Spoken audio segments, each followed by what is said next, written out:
It is November 23, 1851. Anthony Trollope is standing in the rain on the island of Jersey. He is soaked through. His coat, heavy wool, already dark with moisture, clings to his shoulders like a second skin. The wind off the English Channel cuts sideways across the harbor streets of St. Helier. And Trollope, who is 36 years old and deeply, professionally frustrated, is thinking about a problem that has been gnawing at him for weeks. He is not yet the novelist the world will come to know.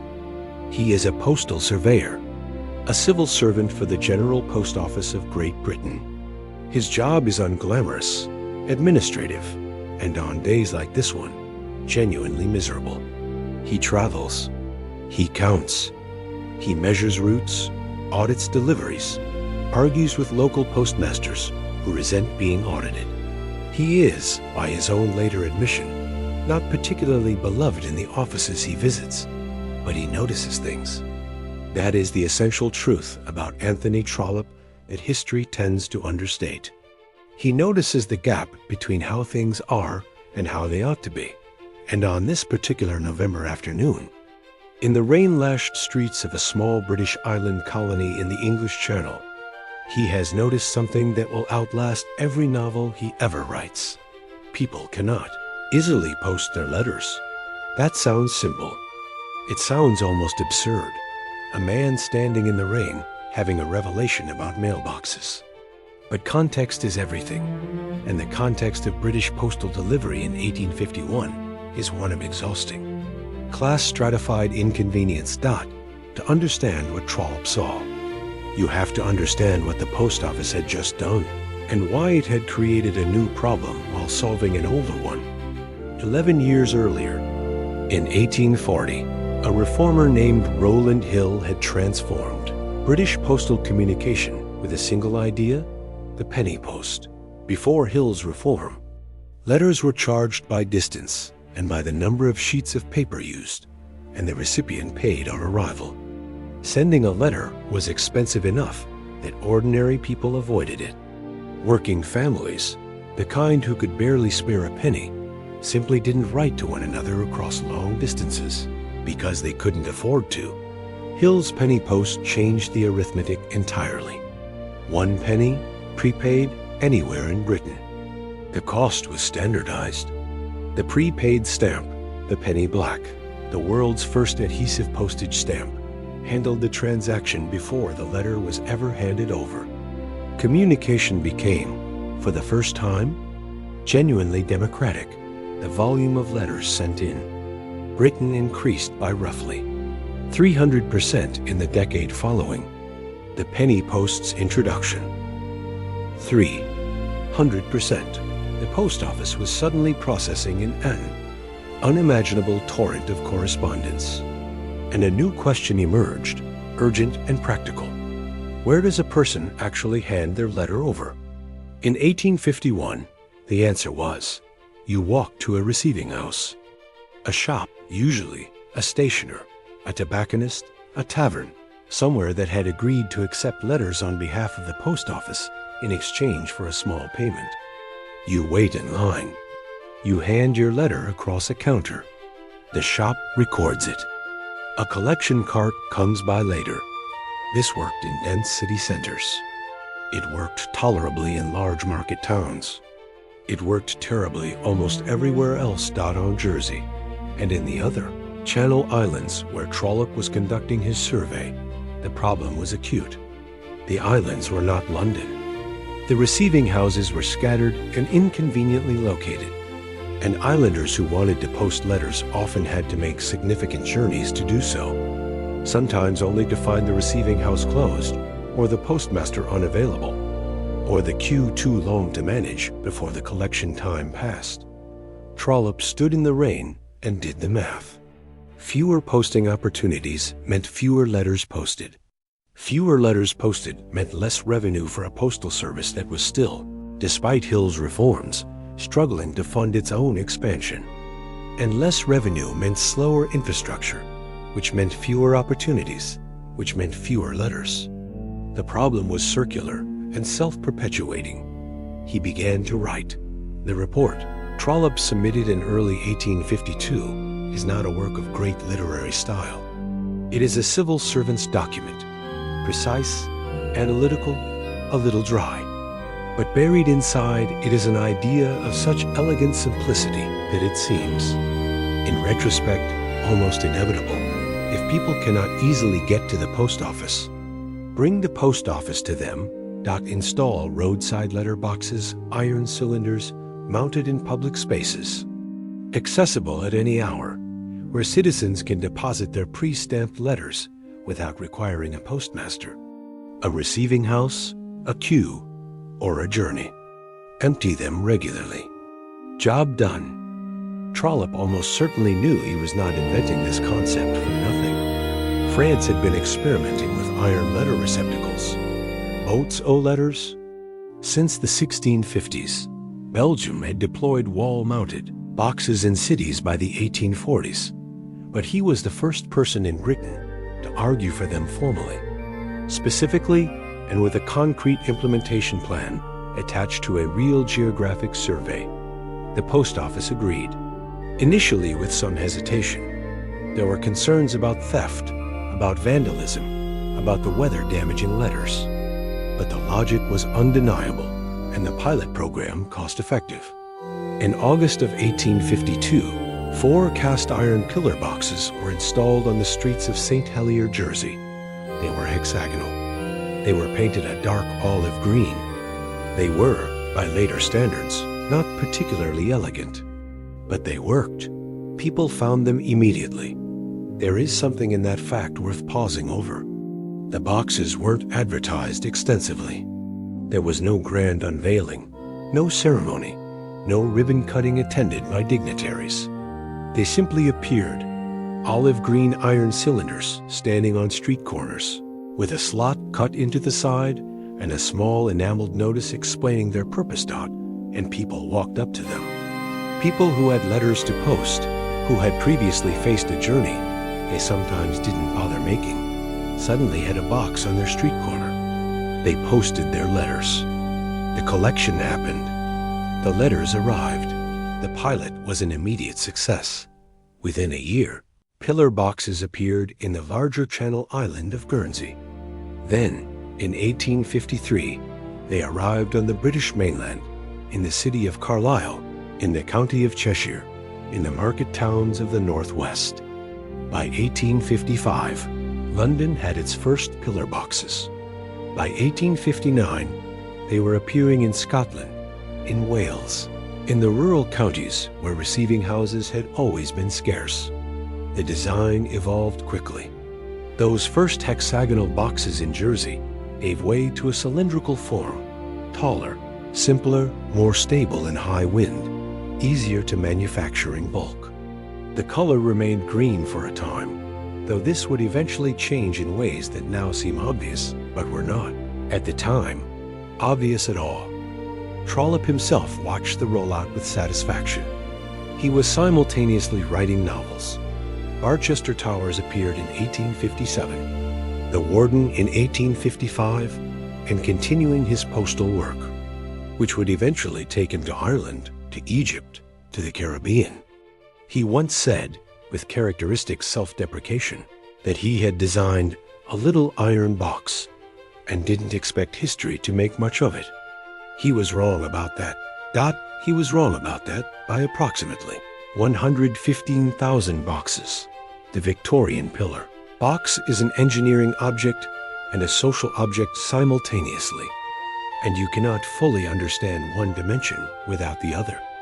Structurally, the early boxes were cast iron, poured in foundries, often in the industrial Midlands, and shipped to wherever the post office required them.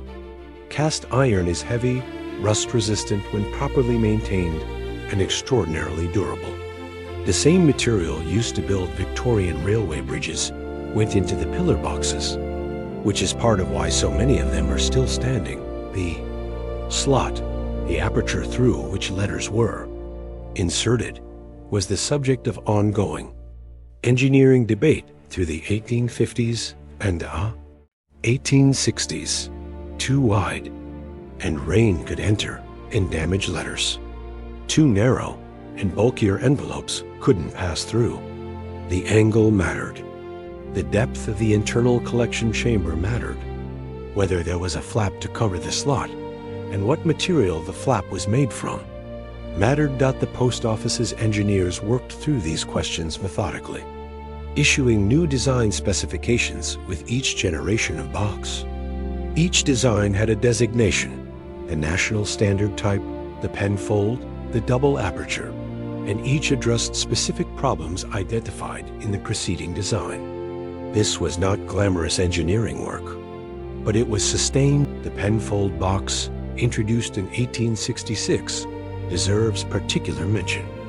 Named after the architect J.W. Penfold, it is the one Victorian pillar box that most people picture when they think of Victorian pillar boxes: hexagonal, ornate, with a dome top decorated with an acanthus leaf finial. The body divided into vertical panels with raised lettering identifying the collection times. It is frankly beautiful. It is postal infrastructure rendered as civic sculpture. Only about 100 penfold boxes still exist. They were replaced, eventually, by simpler cylindrical designs, cheaper to make, easier to service. But the ones that survive are treated with something approaching reverence. Now comes the question of color. Red. Today, a British postbox is red. This seems self-evident. The red postbox is one of the most recognizable objects in the country, as iconic as a black cab or a double-decker bus. But in 1852, the first postboxes were green. Dark green, sometimes described as invisible green, which tells you something about the design philosophy of the era.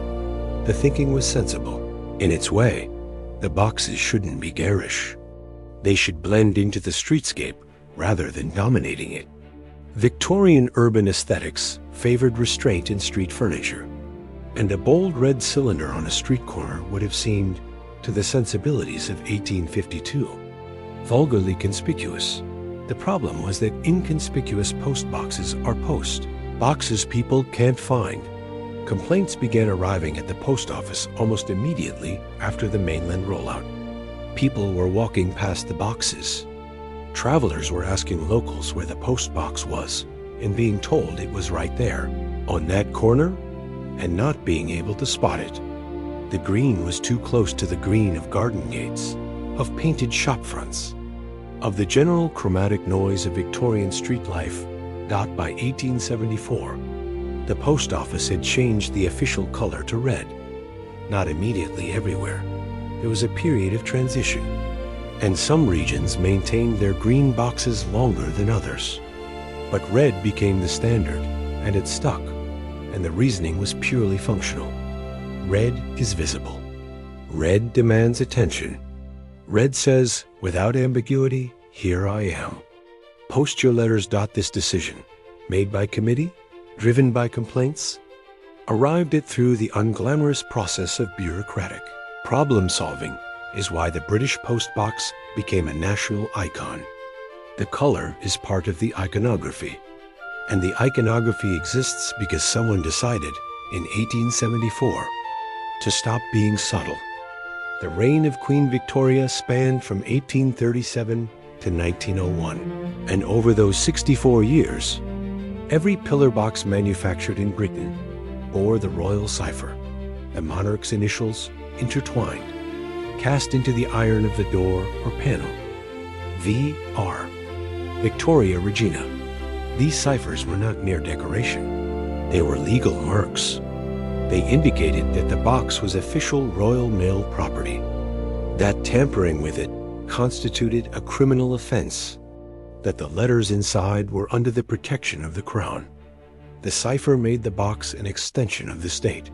When Victoria died in January 1901, and Edward VII took the throne, the ciphers on new boxes changed to EVR, and when Edward died in 1910, they changed again to GVR for George V, and so on. Through Edward VIII's brief reign, and his boxes marked EVR rarer than any others. Since his abdication after less than a year meant very few were produced. through George VI, through Elizabeth II, whose EIR boxes are the ones most commonly seen today. And now, in the 21st century, a new cipher, CR, for Charles III. The cipher is a kind of geological record. When you look at a British post box, you are not just looking at postal infrastructure, you are looking at a moment in the history of the Crown. The VR boxes still standing are not just functional objects. They are artifacts of Victoria's Britain, iron monuments to an empire and an era.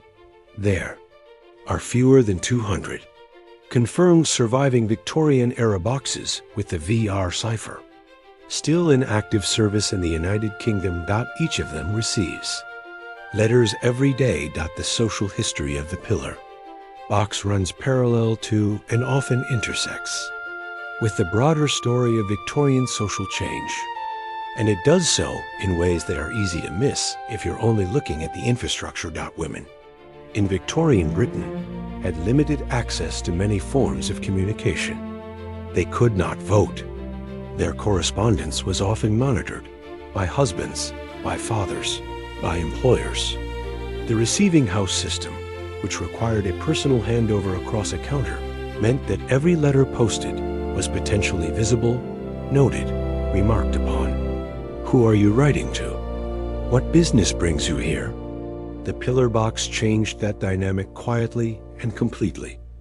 A woman, a servant, a factory worker, a middle-class wife, a governess, could walk to a street corner at any hour, post her letter without speaking to anyone, and return home.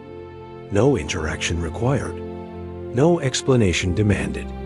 The box didn't ask who she was or where her letter was going. This isn't romanticization. It's documented.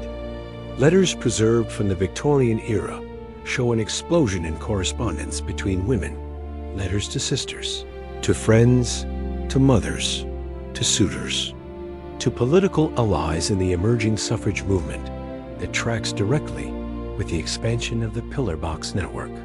The anonymity of the public letter box gave Victorian women a channel of communication that the receiving house system had, not entirely incidentally, restricted. The pillar box was, among other things, a small instrument of social liberation. Trollope, who had a complicated relationship with women's rights in his fiction, probably didn't intend this. The post office bureaucrats who approved his proposal almost certainly didn't consider it. But intent is not required for consequence. By 1901, the year Victoria died and the Victorian era formally ended, there were approximately 32,000 pillar boxes across the United Kingdom. 30-2000. In 50 years, the rate of installation had been extraordinary. A sustained, decades-long infrastructure build-out that covered cities and market towns and rural villages and isolated farming communities. The post office had developed standardized installation procedures, standardized maintenance contracts, standardized collection schedules. A system of systems layered up over half a century until the act of posting a letter was not a journey or a transaction, but simply something you did easily on your way somewhere else. The pillar box had become invisible in the best possible sense, so familiar, so woven into the texture of daily life that people stopped seeing it as infrastructure and simply used it. The way you use a street lamp, the way you use a pavement, the way you use a thing that has always been there, that you cannot imagine not being there, that you would only notice if it disappeared. Trollope died in 1882. He lived long enough to see the network he had proposed in a damp civil servants report, standing in the November rain on Jersey, become one of the fundamental utilities of modern Britain. He remained to the end somewhat ambivalent about his postal legacy compared to his literary one. He thought of himself as a novelist first. He was a novelist first. He was also the man who changed how a nation communicated. Both things are true. Both things are the story. In 2022, Britain celebrated the 170th anniversary of that first pillar. Box installation in St. Helier. Royal Mail marked the occasion with commemorative stamps. A neat circularity, the stamp honoring the box that the stamp made possible. And across Britain, on that anniversary, 115,000 pillar boxes stood in their places. Red cylinders on street corners, in market squares, outside post offices, on village greens, on suburban housing estate roads, in the lobbies of apartment blocks. Some of them bearing VR ciphers, some EIIR, some the newly cast CR of a new reign. Each day they are emptied. Each day, letters drop through their slots, fewer than in the Victorian peak. Certainly, in an age of email and instant messaging, but still letters. Still birthday cards and legal documents and handwritten notes and parcels.